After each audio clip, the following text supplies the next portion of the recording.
Hello दोस्तों, target exam में फिर एक बार स्वागत है आप सभी लोगों का। तो कैसे हैं आप सभी लोग? उम्मीद करती हूँ आप और आपका परिवार बेहतर होगा। तो दोस्तों, आज का जो हमारा वीडियो है ये हिंदी ग्रामर के ऊपर है। आप किसी भी कंपटीशन की तैयारी कर रहे हैं, किसी भी सरकारी जॉब की तैयारी कर रहे हैं, तो सभी में ही हिंदी ग्रामर पूछी जाती है। तो आप लोग वीडियो को शुरू से लेकर एंड तक वॉच कीजिए। कमेंट करके ये जरूर बताइए वीडियो आपको कैसा लगा और आप किस परीक्षा की तैयारी कर रहे हैं, ये जरूर कमेंट करके बताइए। तो देखिए, आज की वीडियो का पहला क्वेश्चन है कि कौन सा व्यंजन ता वर्ग का नहीं है। कौन सा व्यंजन इनमें से ता वर्ग का नहीं है, बताइए। न, म, द या फिर धा। बताइए, ता वर्ग में इनमें से कौन सा नहीं आता है।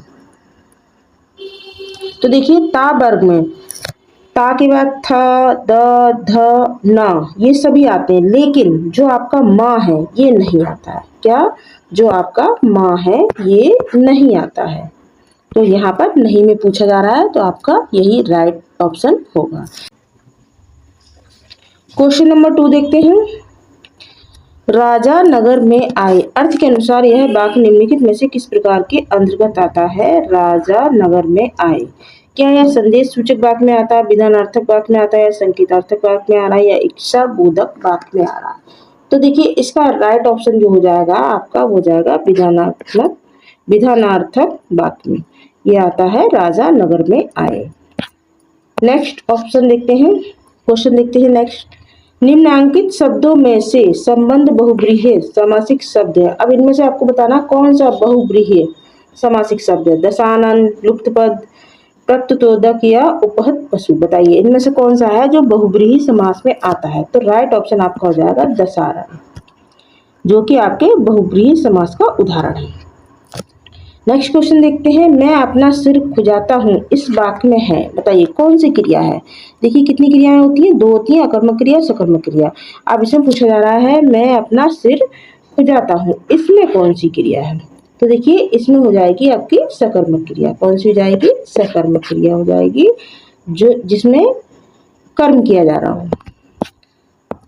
नेक्स्ट क्वेश्चन है। मैं खाना खा चुका, तब वह आया। देखिए, यहाँ पर 2 वाक्य मिक्स हुए हैं, तो बताइए यह वाक्य कौन सा कहलाएगा। मैं खाना खा चुका तब वह आया। क्या ये सरल वाक्य है, संयुक्त वाक्य है, मिश्र वाक्य है, या फिर संक्षिप्त वाक्य है। तो देखिए, मैं खाना खा चुका तब वह आया, तो ये हो जाएगा मिश्र वाक्य। नेक्स्ट है। मेरा कुत्ता काला है, इस वाक्य में जो काला शब्द है ये क्या है। क्या ये सर्वनाम है, संज्ञा है, विशेषण है, क्रिया है। तो देखिए, ये विशेषण शब्द है। क्या है? ये विशेषण शब्द है। क्या चीज? काला। जो काला वर्ड है ये विशेषण शब्द है। संस्कृत के मूल शब्द जो हिंदी भाषा में प्रचलित है, संस्कृत के मूल शब्द जो हिंदी भाषा में प्रचलित है कहलाते हैं। क्या कहलाते हैं, बताइए। संस्कृत के मूल शब्द क्या हुआ है? तद्भव शब्द कहलाते हैं, विदेशी शब्द कहलाते हैं, तत्सम शब्द कहलाते हैं, या फिर देशज शब्द कहलाते हैं। क्या कहलाते हैं? तो देखिए, ये कहलाते हैं तत्सम शब्द। क्या कहलाते हैं? तत्सम शब्द। तो ऑप्शन जो सी है ये आपका राइट हो जाएगा। क्वेश्चन नंबर 8 देखते हैं। एक अनार, देखिए यहाँ पर अनार लिखा हुआ, क्या लिखा हुआ? एक अनार 100 बीमार। क्या लिखा हुआ है यहाँ पर? एक अनार 100 बीमार। यह एक क्या है? ये मुहावरा है, वाक्य है, वाक्यांश है, या फिर लोकोक्ति है।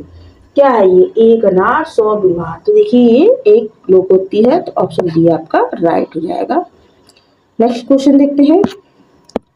कोप शब्द का पर्यायवाची शब्द क्या है? कोप शब्द का क्या अभितथ है, या कृतांत है, अमृत है, या मृषा है। क्या है कोप शब्द का? तो देखिए, इसका राइट आंसर हो जाएगा अमृत। भिन्न भिन्न स्वरों के मेल से जो स्वर उत्पन्न होता है उसे क्या कहते हैं? क्या उसे संयुक्त स्वर कहते हैं, दीर्घ स्वर कहते हैं, संधि स्वर कहते हैं, या मूल स्वर कहते हैं। भिन्न भिन्न स्वरों के मेल से जो स्वर उत्पन्न होता है उसे संयुक्त स्वर कहते हैं। तो option A is the right answer. Next question. गौरव गाथा, इन दोनों शब्दों के बीच में जो लगा चिन्ह है ये क्या कहलाता है? गौरव गाथा के बीच में ये जो आप चिन्ह देख रहे हैं ये क्या कहलाता है? लाघव चिन्ह, हंसपद चिन्ह, योजक चिन्ह, या फिर अवतरण चिन्ह। बताइए। तो देखिए, जो गौरव गाथा के बीच में आप ये चिन्ह देख रहे हैं ये योजक चिन्ह कहलाता है। नेक्स्ट है। पॉकेट मार शब्द में समास कौन सा है? पाकिटमार शब्द में समास कौन सा, क्या यह अव्ययी भाव है, तत्पुरुष है, कर्मधारा है या द्वंद्व है? तो देखिए ये एक तत्पुरुष क्या है, तत्पुरुष समास है। पाकिटमार जो शब्द है ये तत्पुरुष समास है। नेक्स्ट क्वेश्चन देखते हैं। आंखें दिखाना मुहावरा किस अर्थ में प्रयुक्त होता है? लज्जित करना, स्वागत करना, सावधान करना या क्रोध से देखना? आंखें दिखाना, तो देखिए आंखें दिखाना ये मुहावरा जो है प्रयुक्त होता है क्रोध से देखना। तो यहाँ पर ऑप्शन डी आपका राइट हो जाएगा। भगवत भक्ति में संधि है, कौन सी संधि है भगवत भक्ति में?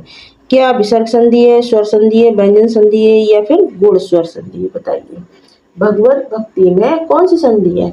तो यहाँ पर देखिए व्यंजन संधि आएगी। कौन सी संधि आएगी? व्यंजन संधि आएगी।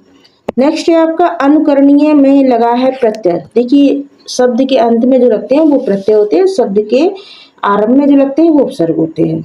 तो देखिए यहाँ पर पूछा जा रहा है कि अनुकरणीय में जो प्रत्यय लगा है वो क्या है? क्या वह अनु है या करण है, ये है या फिर ऑप्शन डी यानी ये है? बताइए क्या होगा इसमें? अनुकरणीय में क्या शब्द आपका सही हो जाएगा?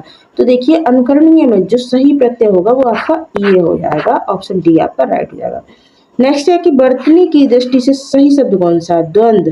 देखिए यहाँ पर 4 ऑप्शन दे रखे हैं और सभी में द्वंद्व लिखा है। अब आपको सही वाला बताना है कि द्वंद्व इसमें से कौन सा सही वाला होगा। बताइए वर्तनी में सही वाला कौन सा है? तो देखिए ऑप्शन जो डी है ये आपका राइट होगा, यही सही वाला सही वर्तनी है द्वंद्व की। नेक्स्ट क्वेश्चन आपका है किसी वाक्य के अंश को हम निम्नलिखित में क्या कहेंगे?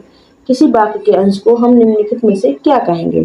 पदबंध, पदतल, पदरूप या पदत्रण क्या कहेंगे? तो इसे कहेंगे पदबंध। नेक्स्ट है आपका जिस मूल शब्द में विकार होने की क्रिया बनती है, विकार होने से क्रिया बनती है, जिस मूल शब्द में विकार होने से क्रिया बनती है उसे क्या कहते हैं?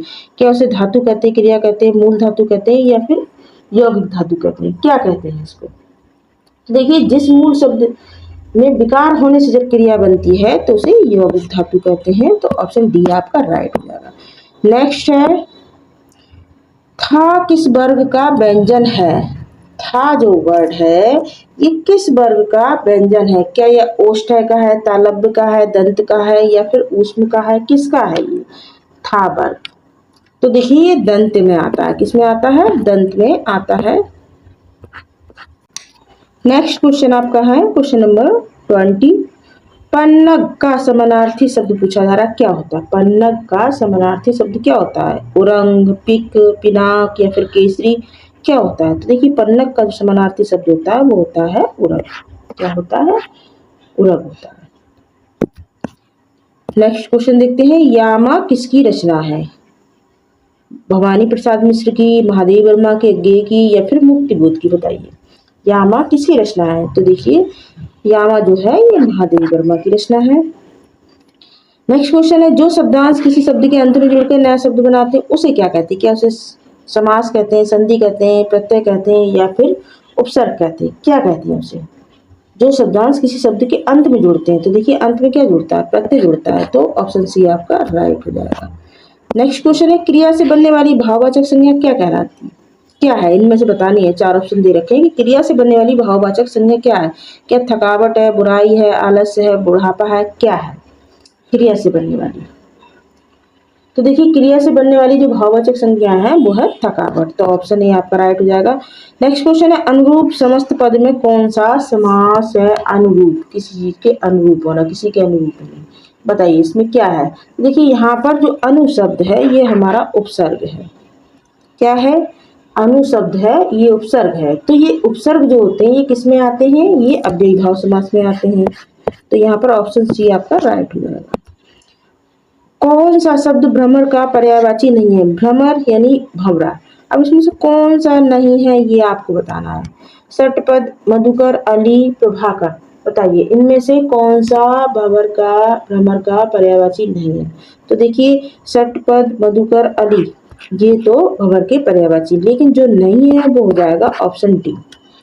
नेक्स्ट है कि साखी का मूल तत्सम शब्द क्या होगा? साखी, साखी का मूल तत्सम शब्द बताना है। जो यहाँ पे लिखा है ये तद्भव है, लेकिन इसका आपको क्या बताना है, तत्सम शब्द क्या होगा साखी का। तो देखिए साखी का जो तत्सम शब्द होगा वो हो जाएगा साक्षी। क्या हो जाएगा, साक्षी। नेक्स्ट क्वेश्चन है, कवि शब्द में कौन सी संज्ञा है। कवि, क्या यह व्यक्तिवाचक है, जातिवाचक है, द्रव्यवाचक है या भाववाचक है, बताइए।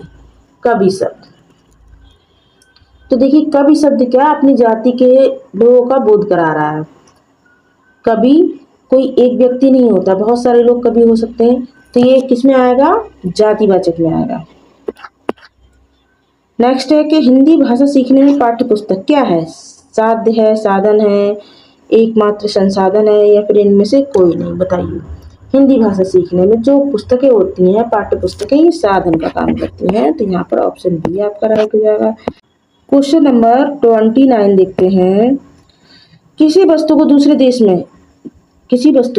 देश से जब हम अपने देश में क्रय करके लाते हैं तो ये क्रिया क्या कहलाती है, क्या आयात कहलाती है, निर्यात कहलाती है, प्रेषण या फिर वाहन, क्या कहलाती है, तो ये कहलाती है क्रिया आयात करना, या जब हम किसी दूसरे देश से कोई वस्तु को क्रय करके अपने यहाँ लाते हैं। नेक्स्ट क्वेश्चन है, ज्ञानपीठ पुरस्कार किस क्षेत्र में श्रेष्ठ कार्य करने के लिए दिया जाता है, समाज सेवा, सिनेमा, विज्ञान या फिर साहित्य के क्षेत्र में। तो देखिए ज्ञानपीठ जो पुरस्कार है ये साहित्य के क्षेत्र में दिया जाता है, तो ऑप्शन डी आपका राइट हो जाएगा। सो फ्रेंड्स, वीडियो आपको कैसा लगा, वीडियो अच्छा लगा हो तो इसको लाइक कीजिए और अपने दोस्तों में शेयर कीजिए, कमेंट करके जरूर बताइए कि आप किस परीक्षा की तैयारी कर रहे हैं। और जो भाई बहन पहली बार जुड़ रहे हों वो चैनल को सब्सक्राइब कर लें, जिससे आपको आने वाली वीडियो का भी नोटिफिकेशन मिल जाएगा। Thank you.